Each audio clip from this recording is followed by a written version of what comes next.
மதிமுகம் நேயர்களுக்கு வணக்கம். இது நேர்முகம். இன்றைய சிறப்பு நேர்காணலில் சிறப்பு விருந்தினராக இணைந்திருப்பவர் திமுக தகவல் தொழில்நுட்ப அணியின் மாநில ஆலோசகர் மற்றும் மூத்த பத்திரிகையாளர் திரு கோவில் லெனின் அவர்கள். அங்கே வாங்க வந்து ஆறுதல் வாங்கிட்டு போங்க அப்படின்னு சொல்கிறத இப்போ தான் முதல் முறையாக நம்ம பார்க்கணும். ஜெயலலிதா அவர்கள் வந்து மருத்துவமனையில் இருந்தப்பயே பிஜேபியினர் வந்து ஊடுருவிட்டாங்க, கட்சிக்குள்ளேயும் உருவிட்டாங்க, மருத்துவமனைக்குள்ளேயும் ஊடுருவிட்டாங்க, அதிமுகவை கூறு போட்டாங்க. 2 வருஷமாக ஒரு கட்சியை உருவாக்குறதுக்கு யார் பின்னணியாக இருந்தாங்கிறது இப்போ இந்த கரூர் நிகழ்வு மூலம் அம்பலமாயிருக்கு. நீங்களே அங்கேயே பொம்மையாக இருக்கீங்க அப்படிங்கிறது தான் தெரிஞ்சு போயிடுது.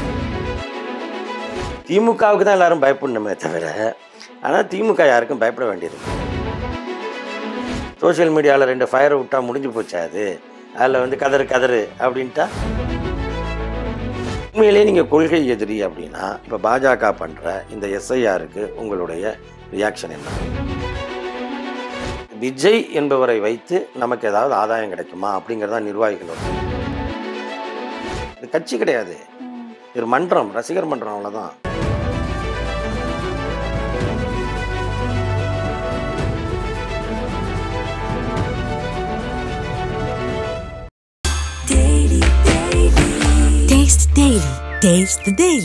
டயா பூஸ்டர் சுகரை கண்ட்ரோல் பண்ணும், உங்க ஆரோக்கியத்தை மீட்டு தரும். சர்க்கரையை கட்டுப்படுத்துறதுக்கான எளிமையான வழிமுறை, இயற்கையான வழிமுறை. அனைத்து மருந்து கடைகளிலும் கிடைக்கும். வணக்கம் சார். வணக்கம். எப்படி இருக்கீங்க?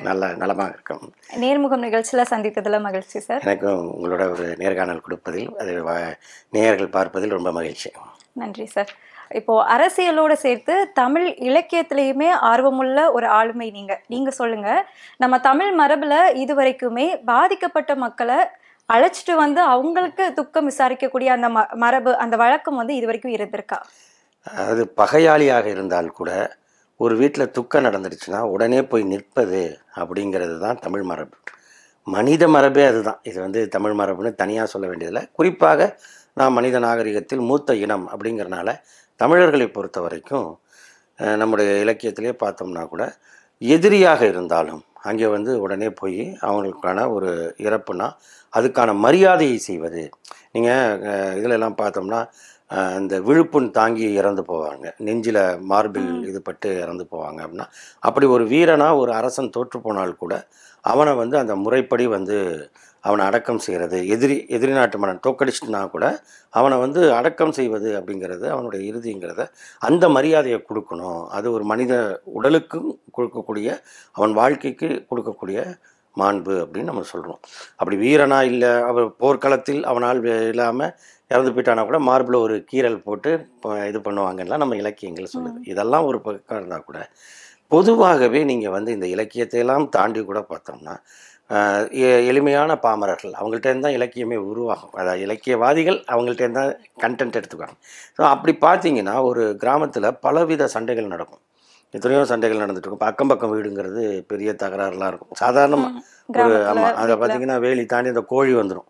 வேற ஒன்றும் பெரிய பிரச்சனை இல்லை. இவங்க வீட்டில் வந்து அது முட்டை போடும், முட்டை அங்கே போயிடுச்சுன்னு பிரச்சனை வரும். இங்கே தீனியை தின்னுட்டு அங்கே போய் முட்டை போடுறியான்னு வரும். அதுக்கப்புறம் வந்து அவங்க சில சமயம் கோழிகள் அங்கே போய் அந்த குப்பையை கிளறப்ப இந்த செடி கொடிகள் இதெல்லாம் பண்ணால் செடியை நாசம் பண்ணிடுச்சுன்னு வரும். இப்படிலாம் சண்டை போட்டுக்குவாங்க. ஆனால் அந்த வீட்டில் ஒரு துக்கம்னா அந்த துக்க வீட்டில் சமைக்க மாட்டாங்க, பக்கத்து வீட்டில் தான் சமைச்சு இவங்களுக்கு கொடுப்பாங்க. ஏன்னா அங்கே வரவங்களுக்கு அங்கே சமைக்க முடியாதுங்கிறனால வந்தவங்களுக்கெல்லாம் இங்கே கொடுப்பாங்க. அவங்க எல்லாரும் இதில் நல்லதில் உடன் நிற்காவிட்டாலும் கெட்டதில் நிற்கணும் அப்படிங்கிறது தான் நம்மளுடைய தமிழ் மரபு. ஆமாம், சண்டைனால நல்லதுக்கு பங்காளி தகராறுங்க, கல்யாணத்துக்கு பத்திரிக்கை வைக்கல அப்படிம்பாங்க. ஆனால் பங்காளி துக்கம்னு அதை வந்து கொண்டாடுவாங்க. அவங்க வீட்டில் இறந்து போயிட்டாங்கன்னா பங்காளி துக்கம்னு அதை கடைபிடிப்பாங்க. எவ்வளோ சண்டையாக இருந்தாலும் அதை வந்து ஒரு இது வச்சோம். இது எல்லாருக்குமே இருக்கக்கூடிய ஒரு மரபு. இந்த தமிழ் மரபுக்கு சற்றும் தொடர்பு இல்லாமல் இப்போ பார்த்தீங்கன்னா இறந்தவர்களை வாங்க நாங்கள் வந்து உங்களுக்கு ஆறுதல் தெரிவிக்கிறோம், வாங்க வந்து ஆறுதல் வாங்கிட்டு போங்க அப்படின்னு சொல்கிறத இப்போ தான் முதல் முறையாக நம்ம பார்க்குறோம். ஆமாம் சார், இது இன்னைக்கு நடந்துட்டு இருக்கு. இப்போவுமே பார்த்துட்டு இருக்காங்க. 37 குடும்பங்கள் மட்டும்தான் வந்திருக்காங்க. பேலன்ஸ் 5 குடும்பம் வந்து வராமையும் இருக்காங்க. இது எப்படி போகுது அப்படிங்கிறது நம்ம பொறுத்திருந்து தான் பார்க்கணும். இப்போ தாவேகா இந்த கட்சி வந்துட்டு இப்போ 2 வருஷம் தான் ஆயிருக்கு. இது ஆரம்பித்த உடனேயே அதிமுக அந்த கட்சியிலேருந்து முன்னாள் அமைச்சர்கள் நிறைய பேர் வந்துட்டு எங்களுக்கு கூட கூட்டணிக்கு வாங்க அப்படிங்கிற மாதிரி பேசிட்டு இருக்காங்க. இந்த கூட்டணி வந்து சாத்தியமாகுமா? இல்லை, தேர்தல் அரசியலில் கூட்டணிங்கிறது வந்து நம்ம தேர்தல் தேதி நெருங்குற வரைக்குமே முன்ன பின்ன ஊசலாடிட்டு இருக்கோம். ஏன்னா உடனே வந்து அப்படியெல்லாம் வந்து கூட்டணியில் வச்சா சீட்டு பேரங்கள் வந்து அதிகமாகும். இறங்கி போயிட்டோம்னா குறைச்சிடுவாங்க அப்படிங்கிறது இருக்கும். ஒரு லேண்டு விற்கிற மாதிரி தான் இருப்பா, கொஞ்சம் நல்ல ரேட்டு வரட்டும், இப்போ அவசரமாக கொடுக்க வேணாங்கிற மாதிரி தான் இவங்கெல்லாம் இந்த அரசியல் நடத்திட்டு இருக்காங்க. இந்த பக்கம் திராவிட முன்னேற்ற கழகத்தை பொறுத்தவரையும் அது 2019 தேர்தலிலேயே ஒரு கூட்டணி அமைச்சிருச்சு. அந்த கூட்டணி என்பது இந்தியாவை இன்று ஆண்டு கொண்டிருக்கிற பாசிச பாஜகவை எதிர்த்து, மதவெறி இதை எதிர்த்து, மாநில உரிமைகளை பறிக்கின்ற அரசை எதிர்த்து, தமிழ்நாட்டை வஞ்சிக்கின்ற அந்த ஒன்றிய அரசை எதிர்த்து ஒரு கூட்டணின்னு ஒரு கொள்கை ரீதியான இது கூட்டணி. இது 2018 அவங்க வந்து ஒரு கூட்டு இயக்கமாக அவங்க வந்து ஒன்று சேர்ந்துட்டாங்க, ஒரு கூட்டமைப்பாக சேர்ந்துட்டாங்க. அதுக்கப்புறம் அது 2019 தேர்தலுக்கான கூட்டணியாக அது வந்து திராவிட முன்னேற்ற கழகத்தின் தலைமையில் அமையுது. அதிலிருந்து தொடர்ந்து அந்த கட்சிகள் எல்லாம் அதில் இருக்குது. இப்போ அவங்களுக்குள்ள சீட்டுகள் அதிகமாக கேட்பாங்க, அப்புறம் வந்து சீட்டுகள் கொடுத்ததில் தங்களோட கருத்துக்களை தெரிவிப்பாங்க. அப்புறம் வந்து திமுக தலைமை அது குறித்து பேசுகிறது, எல்லாமே நடந்திருக்கு. இருந்தாலும் எல்லாவற்றிலும் அந்தந்த கட்சியின் தலைமையும் இந்த கூட்டணியை இணைந்து கொண்டு செல்வது, கீழே சில பிரச்சனைகள் இருக்க தான் செய்யும், அதை சரிப்படுத்துறது, அதை போய் பேசுவோம் அப்படிங்கிறதுக்கு திராவிட முன்னேற்ற கழகத்திலும் இடம் உண்டு. இந்த தோழமை கட்சிகளுக்கும் அந்த வாய்ப்பு உண்டு. அப்போ அதனால் அவங்க வந்து ஒரு கொள்கை கூட்டணியாக அவங்க இருக்காங்க. இந்த பக்கம் நீங்கள் பார்த்தீங்கன்னா அதிமுகவோட நிலைமை என்ன அப்படின்னா, ஜெயலலிதா அவர்கள் வந்து மருத்துவமனையில் இருந்தப்பயே பிஜேபியினர் வந்து ஊடுருவிட்டாங்க, கட்சிக்குள்ளேயும் ஊடுருவிட்டாங்க, மருத்துவமனைக்குள்ளேயும் ஊடுருவிட்டாங்க.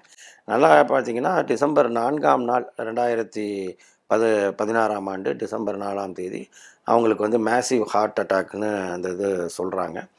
மறுநாள் 5ஆம் தேதி தான் அறிவிக்கிறாங்க அவங்களுடைய மரணத்தை.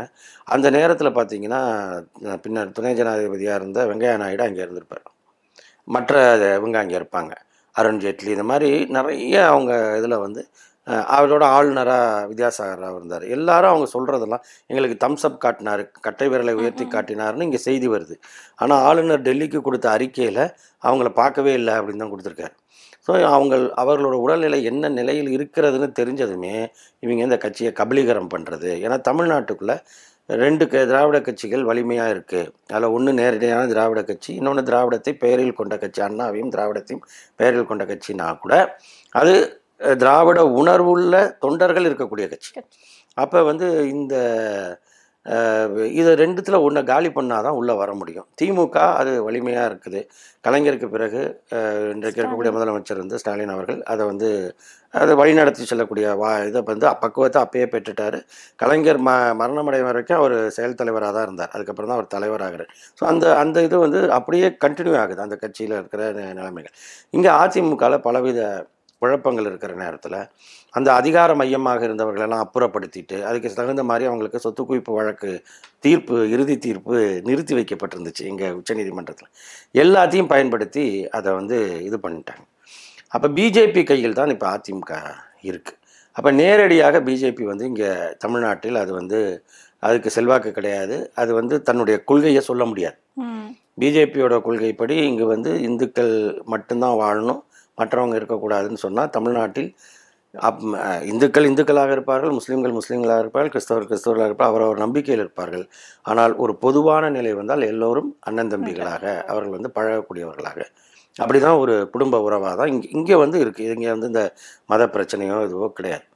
அப்போ இந்த மாதிரி இருக்கக்கூடிய நேரத்தில் என்னென்ன பண்ணலாம், இதுக்குள்ளே என்னென்ன சிக்கல்கள் உண்டாக்கலாம், அதுக்கு ஒரு வலிமை வேணும்ல, அவங்களுக்கு பலம் வேணும்ல, அதுக்கு அதிமுகவை பயன்படுத்தி கொள்வது என்று அதிமுகவை கூறு போட்டாங்க. இப்போ வந்து எடப்பாடி தலைமையில் ஒரு அதிமுக பெருசாக இருக்குது அப்படின்னாலும் அந்த பக்கம் ஓபிஎஸ் ஒரு பக்கம், டிடிவி தினகரன் ஒரு பக்கம், சசிகலா ஒரு பக்கம், இப்போ எடப்பாடிட்டேருந்து போன செங்கோட்டையன் ஒரு பக்கம், ரொம்ப காலமாக கேசி பழனிசாமின்னு ஒருத்தர் தனியாக ஒரு பக்கம் அவர் இது பண்ணிகிட்ருக்கார்.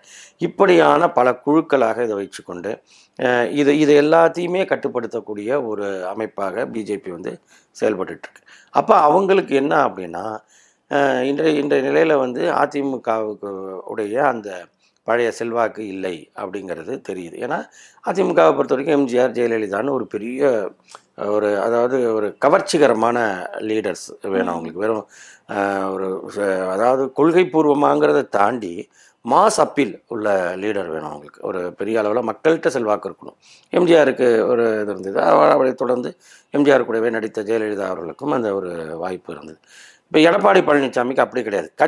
கட்சியில் இருக்கிறவங்க அவருக்கு இது பண்ணுவாங்க. ஏன்னா கட்சி நிர்வாகத்துக்கு அவங்கவுங்க பொறுப்பில் இருக்காங்க. பட் பொதுமக்கள்கிட்ட போகணும்னா இன்னும் ஒரு ஆள் வேணும். அப்போ என்ன பண்ணணும், திரும்பவும் ஒரு சினிமாவிலேருந்து ஒரு ஆள் வேணும்.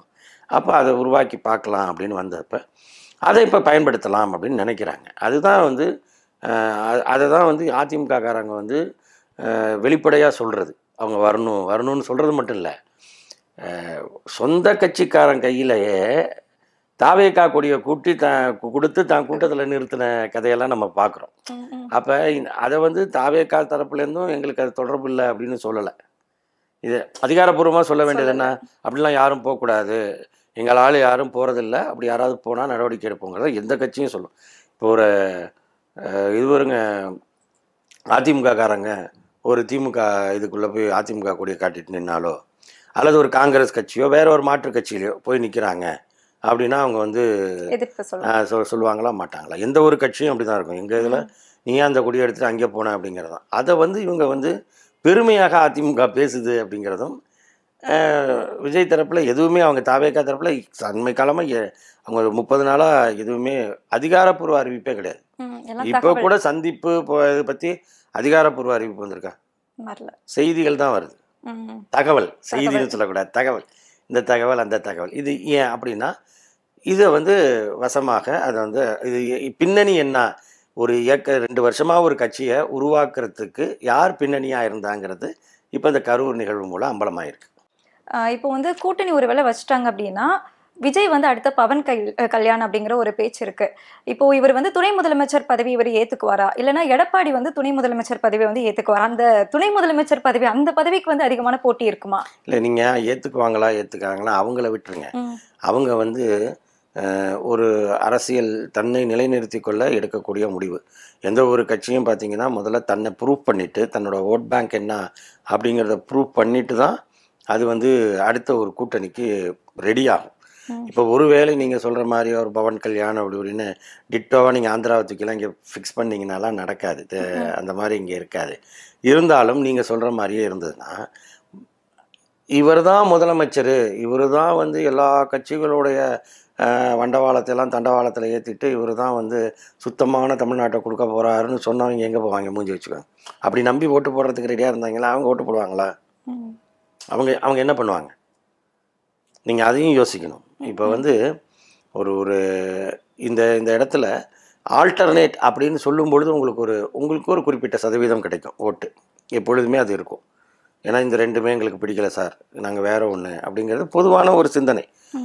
எல்லா இடத்துலையுமே ஒரு ஆல்டர்னேட் இருக்கும். அது ஜெயிக்குமா போகுமான்னு இல்லை, ஆனால் அதுக்கான பலம் தெரியும். இப்போ விஜயகாந்த் அதை பண்ணார். தனக்கான ஒரு இதை வந்து அவர் ப்ரூஃப் பண்ணி காட்டினார் அந்த எலெக்ஷனில். அது மாதிரி ஒவ்வொரு கட்சிகளும் ஒவ்வொரு காலகட்டத்தில் அவங்களுடைய பாமக பண்ணி தன்னுடைய செல்வாக்கு எவ்வளோன்னு தனிப்பட்ட முறையில் நின்று காட்டியிருக்காங்க. ஒவ்வொரு கட்சியுமே அது மாதிரி காட்டியிருக்காங்க. அப்படி காட்டும் பொழுது அவங்களுக்கு செல்வாக்குள்ள பகுதிகளில் எவ்வளோ ஓட்டு வாங்குறாங்க, பரவலான அளவில் எவ்வளோ ஓட்டு வாங்குறாங்க அப்படிங்கும் பொழுது தான் அது கூட்டணிக்கான ஒரு வாய்ப்பாக அமையும். எடுத்ததுமே நீங்கள் போயிட்டு நாங்கள் வந்து துணை முதலமைச்சர், நீங்கள் வந்து முதலமைச்சர் அப்படின்னா அப்புறம் இவ்வளோ நாள் நீங்கள் வந்து கொள்கை எதிரியுடன் போய் கூட்டணியை வச்சுக்கிட்டு அப்புறம் வந்து நாங்கள் தான் வந்து நல்ல ஆட்சி கொடுக்க போகிறோம், நாங்கள் தான் சுத்தமான ஆட்சி கொடுக்க போகிறோம்னா தெரிஞ்சு போச்சு. நீங்களே அங்கேயே பொம்மையாக இருக்கீங்க அப்படிங்கிறது தான் தெரிஞ்சு போயிடுது.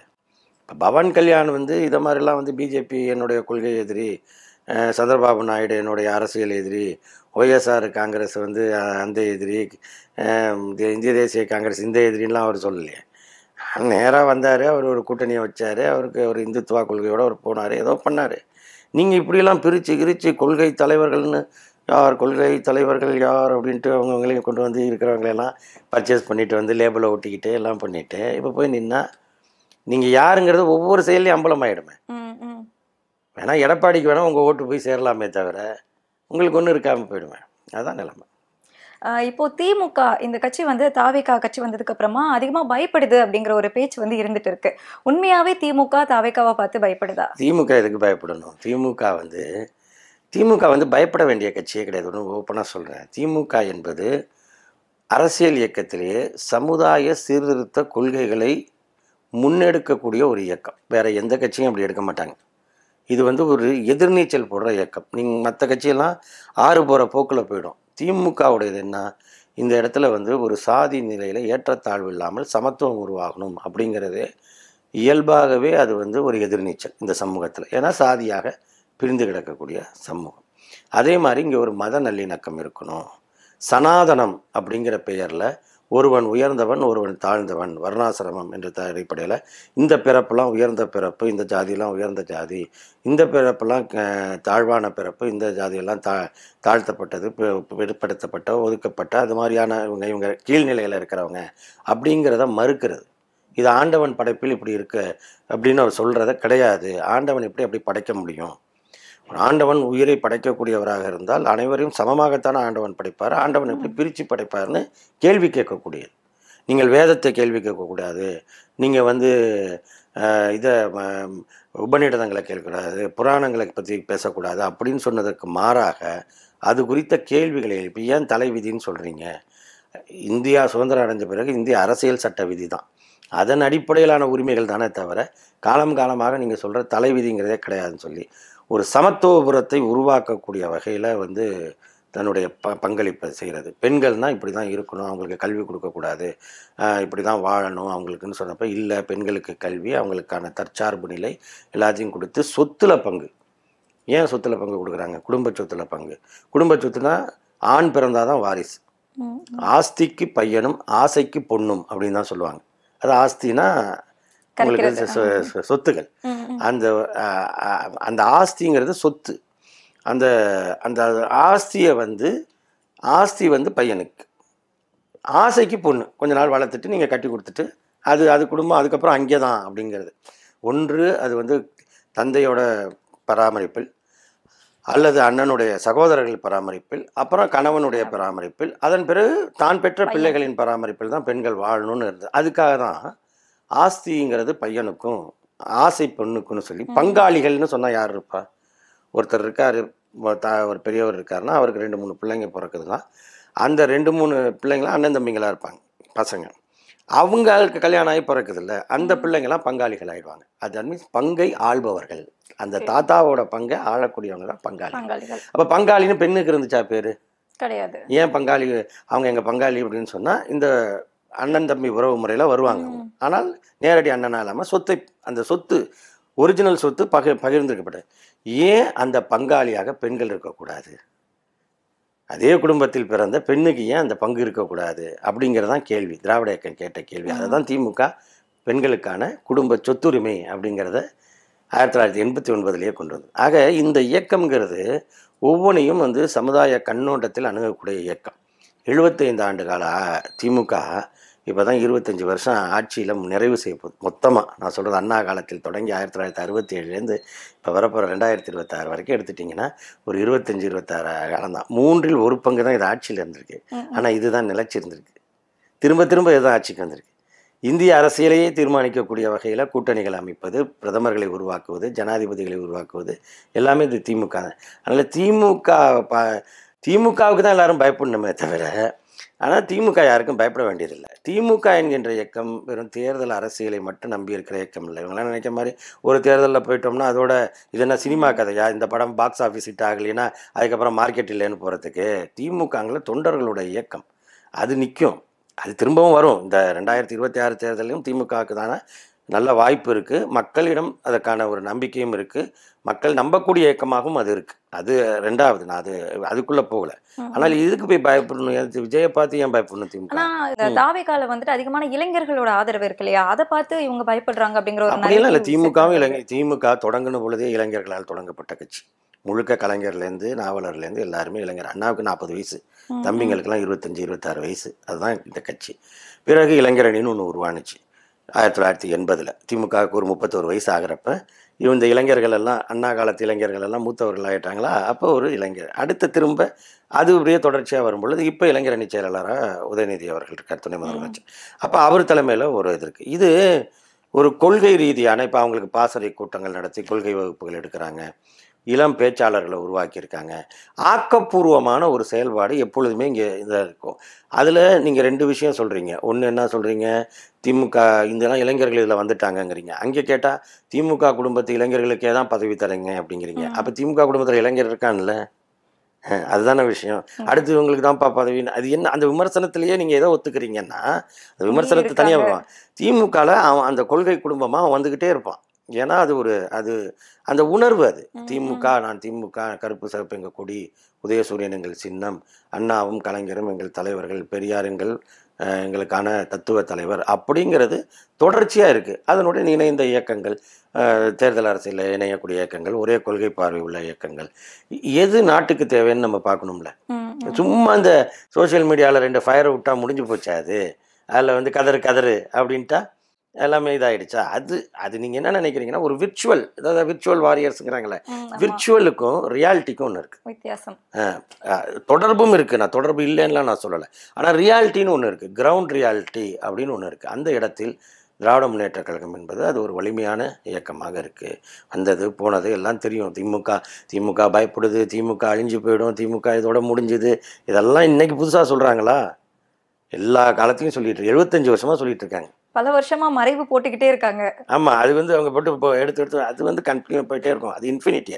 அது போயிட்டு இருக்கும். ஏன்னா அது இந்த மண்ணுக்கான இயக்கம், கொள்கை சார்ந்த. நீங்கள் அது என்னைக்கு தான் கொள்கையிலேருந்து வேறு பக்கம் போகுதோ, திசை திரும்புனுச்சுன்னா நீங்கள் சொல்லலாம். இன்றைக்கும் அது கொள்கையில் இருக்குது.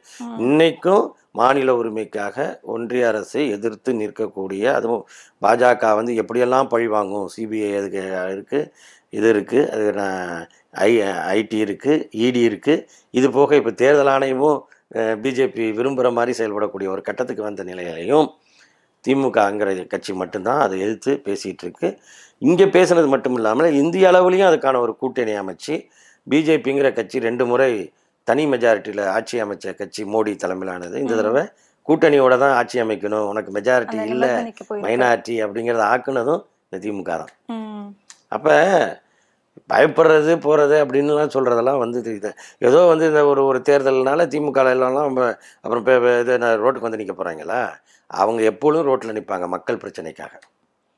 கரெக்ட் தான் சார். இப்போ இந்த இளைஞர்கள் இருக்காங்க இல்லையா, இவங்க திமுகவிலையும் இருக்காங்க, தாவேக்காவிலையும் இருக்காங்க. ஆனால் தாவேக்காவில் இருக்க பெரும்பாலான இளைஞர்கள் என்ன சொல்றாங்கன்னா, திமுகவை எதிர்க்கிறோம் அப்படிங்கிறாங்க. சரி, எதுக்கு எதிர்க்கிற அப்படின்னு கேட்கும்போது எங்களுக்கு எதுவுமே பண்ணலை அப்படின்னு சொல்றாங்க. சரி, என்ன பண்ணலை அப்படின்னா அதுக்கு பதில் தெரியல அவங்களுக்கு. ஆனால் என்ன சொல்றாங்கன்னா, நாங்கள் திமுகவை எதிர்க்கிறோம் அப்படின்னு சொல்றாங்க. இப்போ நீங்கள் திமுகவோட தகவல் தொழில்நுட்ப அணியோட ஆலோசகராக இருக்கீங்க. இந்த ஒரு நரேட்டிவை, இந்த கட்டமைப்பை எப்படி உடைக்க போறீங்க? இல்லை, இது அவங்க சொல்லி தாவேக்கா சொல்லுது, தாவேக்கா காரங்களுக்கு அப்படி நம்ப வைக்கப்பட்டிருக்காங்க. தாவேக்கா தலைமை இந்த இளைஞர்களை தக்க வைத்துக் கொள்வதற்காக கூட அந்த ஒரு இது சொல்லியிருக்கலாம். இங்கே பொதுவாக பார்த்தீங்கன்னா, இளைஞர்கள் அப்படின்னு சொல்கிறது வெறும் ஆண் மட்டும் கிடையாது, இன்றைய பெண்களும் இருக்காங்க. இப்போ பெண்களுடைய வாக்கு தான் அதிகம் இருக்கிறதுலே, எல்லா பக்கமும் பார்த்தா பெண்கள் அதிகம். ஆக இளைஞர்கள்லையும் சரிசமமாக இருபாலில் பெண்கள் இருக்காங்க, அல்லது கூடுதலாகவே இருக்காங்க. இந்த 4 ஆண்டுகளில் பார்த்தீங்கன்னா, குறிப்பாக அந்த பெண்களுக்கு புதுமை பெண் திட்டத்தில் தொடங்கி, நான் முதல்வன் திட்டத்திலேருந்து, ஒவ்வொரு திட்டத்தில் விடியல் பயணம் திட்டத்திலேருந்து அவங்களுக்கு கிடைத்திருக்கக்கூடிய அந்த வாய்ப்புகள், இதெல்லாம் நம்ம கண்ணுக்கு முன்னாடி நான் சொல்கிற திட்டங்கள். இது போக அவங்கள தொழில் முனைவோர் ஆக்குவது அப்படின்னு பார்க்கும் பொழுது, ஒரு தற்சார்பும் தன்னம்பிக்கையும் மிக்க ஒரு இளைய பட்டாளத்தை, அதுவும் பெண்களை உருவாக்கியிருக்கோம் அந்த பக்கம். இன்னொரு பக்கம் பார்த்தீங்கன்னா, தமிழ் புதல்வன் திட்டம் அப்படின்னு மாணவர்களுக்கு அந்த திட்டத்தை கொடுத்து அவங்களுக்கான கல்வி வாய்ப்புகள். அதுக்கப்புறம் பார்த்தீங்கன்னா, விளையாட்டு போட்டிகளில், அதுவும் இந்த சிஎம் டிராஃபி அப்படின்னு நடத்துகிறாங்க, முதல்வர் கோப்பை இது ஆண்டு நடத்துகிறாங்க. அது எங்கே நடக்குதுன்னா, உங்களுக்கு மாவட்ட அளவுலேருந்து மாநில அளவு வரைக்கும் நடக்குது. அதில் பல விளையாட்டு வீரர்கள் உருவாங்க. எப்படின்னா, பள்ளி மாணவர்கள், கல்லூரி மாணவர்கள், அதை மாணவர்கள்னால் மாணவர் 2 பேர் வச்சு அவங்களுக்கான போட்டிகள் தனியாக நடக்கும். அது போக மாற்றுத்திறனாளிகளுக்கு, அதன் பிறகு அரசு துறையில் வேலை பார்க்குறவங்களுக்கு, பொதுமக்களுக்கு, இப்படின்னு பல பிரிவுகளில் இந்த இளைஞர்களை, அதுக்குள்ளே இருக்கிற இளைஞர்களை அவர்களுடைய விளையாட்டுகளை மேலே கொண்டு வர்றது அப்படிங்கிறது ஒரு மிக முக்கியமான ஒரு வேலையாக அவங்க இந்த அரசு தொடர்ந்து பண்ணிட்டு இருக்கு. இது சிஎம் டிராஃபி அப்படிங்கிறதுல ஆயிரக்கணக்கானவர்கள், லட்சக்கணக்கானவர்கள் பங்கெடுக்கிறாங்க. தொடர்ந்து நீங்கள் கணக்கெடுத்து பார்த்தீங்கன்னா, இப்போ கூட இந்த பஹ்ரைனில் நடந்த ஆசிய இளைஞர் போட்டியில் கபடியில் தங்கப்பதக்கம் வாங்கிருக்கு இந்திய அணி. அந்த இந்திய அணியில் பெண்கள் பிரிவில் ரொம்ப சிறப்பாக விளையாண்டவங்க கார்த்திகா, அப்படி கண்ணகி நகர் கார்த்திகான்னு சொல்கிறாங்க. அந்த கார்த்திகாவும் கடந்த ஆண்டு வந்து இதே சிஎம் டிராஃபியில் ரொம்ப சிறப்பாக விளையாடி பரிசு பெற்றிருக்காங்க. அப்போ அதுக்கான களத்தை உருவாக்கி தருவது. அது மாதிரி தொழில்துறையில் வாய்ப்புகள், அவங்களுடைய ஆராய்ச்சிகளுக்கு, அவங்களுடைய முன்னேற்றங்களுக்கு, இது வந்து இருபாலருக்கும் நான் சொல்கிறேன். அப்போ இது வந்து தொடர்ச்சியாக தமிழ்நாட்டை எடுத்துக்கிட்டோம்னா இந்த இளைஞர்களுக்கான வாய்ப்புகள் அப்படிங்கிறது அதிகமாக இருக்குது. இந்தியாவில் இருக்கக்கூடிய தொழில் நிறுவனங்களில் அதிக வேலை வாய்ப்புகளை கொடுக்கக்கூடிய மாநிலம் தமிழ்நாடுங்கிறத நம்ம சொல்லலை, ஒன்றிய பாஜக அரசு வெளியிட்டிருக்க புள்ளி விவரம் சொல்லுது. அதே மாதிரி இந்திய அளவில் பணியாற்றக்கூடிய பெண்கள் அதாவது தொழிற்சாலைகளில் நிறுவனங்களில் பணியாற்றக்கூடிய பெண்களில் மொத்தமாக எடுத்துங்க, இந்தியாவில் கிட்டத்தட்ட 28 மாநிலம் இருக்குது. அந்த 28 மாநிலத்தை தமிழ்நாட்டோட பங்கு மட்டுமே 42%, 42 விழுக்காடு. ஆமாம், கிட்டத்தட்ட பாதி. மற்ற எல்லா மாநிலங்களும் எடுத்துங்க.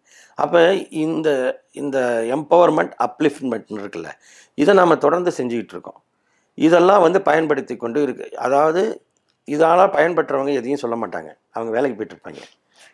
வேலை வந்துட்டு எங்களுக்கு ஒன்றும் செய்யலை அப்படின்னு சொல்வது, அதாவது சொல்ல வைக்கப்படுவது, அவர்களுக்கான ஒரு தெளிவை உண்டாக்குவது இருக்குன்னா, அது ஒரு தடவை ஒரு தொகுதியில் ஏதோ கவுன்சிலர் சீட்டோ அல்லது சேர்மன் சீட்டுக்கோ கேரளாவில் பிஜேபி ஜெயிச்சிருச்சு.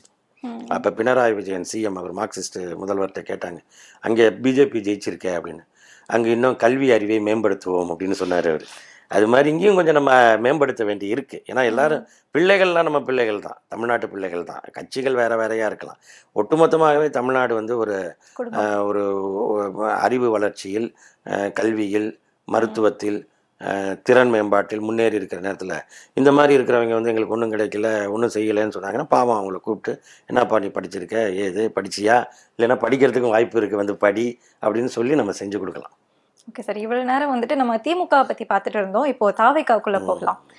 கரூர் விவகாரம், இந்த ஒரு ஸ்டாம்பேட் நடந்துச்சு. அது வந்து காவல்துறை வந்துட்டு ஒரு 3 பேர் மேல வழக்கு பதிவு செஞ்சிருந்தாங்க.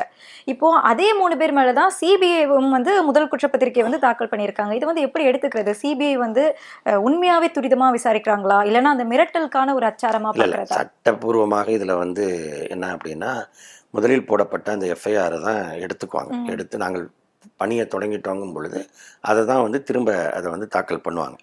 அதன் பிறகு இந்த எஃப்ஐஆர் அடிப்படையில் அவங்க விசாரணையை தொடங்கும் பொழுது அவர்களுக்கு கூடுதல் விவரங்கள் கிடைக்கலாம். அடிஷனல் எஃப்ஐஆர் போடலாம், இல்லை சார்ஜ் ஷீட்டில் வந்து வேறு விவரங்கள் கொடுக்கலாம். நடுவில் கைது நடவடிக்கைகள் தேவைப்பட்டால் அந்த மாதிரி இருந்தாலும் எடுக்கலாம். அதனால் இது வந்து சட்டப்பூர்வமான ஒரு தொடக்கம் தான். அதனால் அது அப்படியே நம்ம வந்து இது சட்ட ரீதியான ஒரு நடவடிக்கை தான். ஆனால் இதில் என்ன அப்படின்னா, அது சிபிஐக்கும் தெரியும். ஒரு கூட்டம் நடத்தினவங்களுக்கு தான் முதல் பொறுப்பு, அப்புறம் தான் மற்றது. கூட்டத்துக்கான அனுமதி கொடுக்கப்பட்டிருக்கு. அவங்க வந்து அனுமதி இல்லாமல் நடத்தலை. இந்த இடத்துல ஏற்கனவே கேட்ட ஒரு இடம் இல்லாமல் இந்த இடம்னு சொல்லியிருக்காங்க. இந்த இடம் எங்களுக்கு போதாது அப்படின்னு நினச்சிருந்தா அவங்க அதை ரத்து பண்ணியிருக்கலாம். அதை ரத்து பண்ணிவிட்டு கோர்ட்டுக்கே போயிருக்கலாம். எங்களுக்கு நாங்கள் இதை கேட்குறோம், எங்களுக்கு போதுமானதை கொடுக்க மாட்டேங்கிறாங்க அப்படின்னு சொல்லலாம். அவங்களுக்கு தேவை அங்கே ஒரு நெருக்கடியாக இருந்துச்சுன்னா தான் அவங்களுக்கு வந்து கூட்டம் அதிகமாக தெரியும். இப்போ நம்ம இப்போ அவங்க சினிமா பாணியில் தானே எல்லாத்தையும் பண்ணுறாங்க. இப்போ பார்த்தீங்கன்னா ஒரு காம்ப்ளெக்ஸ் தேட்டர் இருக்குன்னா 4-5 ஸ்க்ரீன் இருக்கும். எல்லாமே ஈக்குவல் சீட்ஸ் இருக்குமா? சில ஸ்க்ரீன்ஸ் வந்து ஒரு இல்லை அதை சொல்லலை, நான் சொல்கிறது வந்து ஒரு 500 சீட்டு 600 சீட்டு உள்ள ஒரு ஸ்க்ரீன் இருக்கும். ஒரு தேட்டரில் காம்ப்ளெக்ஸ் தேட்டர் போனீங்கன்னா 4-5 இது இருக்கும்ல, இடத்துல படம் போடுவாங்க. அந்த 4-5 ஸ்க்ரீனில் ஒன்றில் 600 பேர் 700 பேர் இருக்கிறது இருக்கும். சில இடத்துல பார்த்தீங்கன்னா 200 பேர் 300 பேர் இருப்பாங்க. இப்போ பார்த்தீங்கன்னா இந்த படத்தை பார்த்துட்டு இந்த படமா சரி இது வந்து இவ்வளோ தான் அப்படின்னா அந்த போட்டோம்னா அது வந்து அந்த 200ம் ஃபுல்லாக போனால் என்னப்பா எப்போ போனாலும் டிக்கெட் கிடைக்கல, அந்த படத்துக்கு கிடைக்குதியா? அது வந்து 600 பேர் உட்கார்றதுல 500 பேர் உட்காந்துருப்பான், 550 பேர் உட்காந்துருப்பான். அதனால இன்னொரு 10 பேருக்கு டிக்கெட் கிடைக்கும். ஆனால் இங்கே மொத்தமே 200 பேர் தான் உட்கார முடியும். அப்போ அங்கே போனால் டிக்கெட் இல்லை அப்படிங்கிறதும் அதுவும் ஒன்றா. அப்போ இந்த அடைச்சி வச்சு காட்டும் பொழுது ஹவுஸ்ஃபுல் அந்த மாதிரியான ஒரு சூழலை தான் இவங்க இந்த குறுகலான இடத்துல இப்படி வச்சு மெதுவாக நகர்த்துறது, லேட்டாக வர்றது, அதுக்காக எல்லாரும் முட்டி மோதுறது, இந்த வைப்பில் இருக்கிறது, அதை ட்ரோன் ஷாட்டில் எடுக்கிறது, இதெல்லாமே வந்து மொத்தமாக சினிமா பாணி தான். அப்போ அதுக்காக தான் அவங்க அந்த மாதிரி இடங்களில் நடத்தணும். இல்லைன்னா மாநாடு அப்படிங்கிறது சாயங்காலம் 3 மணிக்கு ஆரம்பித்து 4:30 மணிக்கு முடிஞ்ச மாநாடு பார்த்துருக்கீங்களா? 4 நாள் மாநாடுகள்லாம் இங்கே நடந்திருக்கு. எல்லா கட்சியிலையும் 2 நாள் மாநாடு நடந்திருக்கு. அல்லது குறைஞ்சபட்சம் காலையில் தொடங்கி வரிசையாக தலைப்புகளின் மாலை கீழ் வரைக்கும். பேசுவாங்க. மாலையில் அந்த சிறப்பு உரைகளை யார் யாரோ அவங்களாம் வந்து தலைவர்கள் அவங்களாம் பேசுவாங்க. இடையில தீர்மானங்கள் நிறைவேற்றுவாங்க. எல்லாமே இருக்கும். இங்கே அதெல்லாமே எதுவுமே இல்லாமல் ஒருத்தர் வராரு, பேசுகிறாரு, போகிறாரு, மாநாடு அப்படின்னு. இவங்களுக்கு என்னன்னா இது எல்லாமே ஒரு சினிமா பாணி. ஏன்னா ஹீரோ மட்டும்தான் இருக்கணும். இந்த ஃப்ரேமில் ஹீரோ இருந்தால் தான் மரியாதை. எல்லாருமே வந்து அப்புறம் ஹீரோக்கு என்ன மரியாதை இருக்குது? அந்த லைம்லைட்லயே இருக்கும். அப்போ அவங்களுக்கு வந்து அந்த அவர் வருவார், ஒரு 20 நிமிஷம் இருப்பார் அந்த இடத்துல. அதுக்குள்ளே 4 பஞ்ச் டயலாக் அது அன்னைக்கு ஃபுல்லாக ஓடணும் எல்லாத்துலேயும், எல்லாமே டிவி மீடியா, சோஷியல் மீடியா. இதுதான் இங்கே இருக்கக்கூடியது. இப்போ தாவேகா அப்படின்னு எடுத்துக்கிட்டோம்னா அவங்க கட்சி ஆரம்பிக்கும் போதே சொன்னாங்க திமுக எங்களுக்கு அரசியல் எதிரி, பாஜக வந்து எங்களுக்கு கொள்கை எதிரி அப்படின்னு சொன்னாங்க. ஆனா இந்த கரூர் விஷயத்துல பார்த்தோம்னா திமுக வந்து ஏதோ சதி பண்ணிருக்கு அப்படின்னு சொன்னாங்களே தவிர பாஜகவும் ஒரு எதிரி தான். அவங்க மேல வந்து எந்த ஒரு சந்தேகமே வரல. பாஜக வந்துட்டு நாடு முழுவதுமே பல கலவரங்களை வந்து பண்ணியிருக்காங்க இல்லையா? அப்ப அவங்க மேல ஒரு துளி சந்தேகமாவது வந்திருக்கணும்ல, அது ஏன் வரல? இல்லை, கரூர் நிகழ்வை வச்சு நீங்கள் பாஜகவை அவங்க சொல்லணும் அப்படின்னு நான் எதிர்பார்க்கல. அது தனியாக விட்டுருங்க. ஏன்னா கரூரில் அவங்க சொல்கிறது போலீஸ் தான் பாதுகாப்பு, போலீஸ் வந்து அதில் வந்து திமுக அரசாங்கத்துக்கு கீழே இருக்குது. அப்புறம் எம்எல்ஏ வந்தார், ஏன் வந்தார் எம்எல்ஏ, மந்திரி ஏன் வந்தார் அப்படிங்கிறாங்க. இது வரைக்கும் இது எப்படி இல்லை, இதில் என்னன்னா ரொம்ப முக்கியமாக இது வரைக்கும் நான் எல்லா ஊர்லேயும் விபத்துகள் நடந்திருக்கு, உயிரிழப்புகள் ஏற்படும், அல்லது ஆக்சிடெண்ட் இந்த மாதிரிலாம் நடக்கும், எல்லாம் இருக்கும். அந்த நேரத்துல எல்லாம் முதல்ல வந்து எப்போ அந்த ஆம்புலன்ஸ் கொஞ்சம் சீக்கிரம் வந்திருந்தால் எல்லாரையும் காப்பாற்றிருக்கலாம்ப்பா, அந்த வராமல் போயிட்டான் பாவிப்ப அப்படின்னு லேட்டானதுக்கு தான் திட்டிருக்காங்க. இதுதான் முதல் முறையாக ஏன் ஆம்புலன்ஸ் வந்துச்சுன்னு கேட்ட ஒரே கட்சி இந்த கட்சி தான். அது அந்த ஏன் வேர்ல்டுலேயே கார் வச்சுருக்க ஒரே கரகாட்ட கோஷ்டிங்கிற மாதிரி இவங்க தான் வந்து ஆம்புலன்ஸ் ஏன் வந்துச்சுன்னு கேட்டது இவங்க தான். ரெண்டாவது, ஒரு ஹாஸ்பிட்டல் கொண்டு போனால் அங்கே டாக்டர் இல்லை, நர்ஸ் இல்லை, கம்பவுண்டர் இல்லை, யாரும் பார்க்குறதுக்கு இல்லை, இருந்திருந்தால் உயிர் பொழைச்சிருக்கணும். எத்தனையோ கேசஸ் நம்மளே பார்க்குறோம். ஒரு ஊடகம் எல்லாரும் நீங்கள் பார்த்துருப்பீங்க, நிறையா செய்திகளை சேகரிக்கிற வாய்ப்பெல்லாம் கூட இருந்திருக்கும்.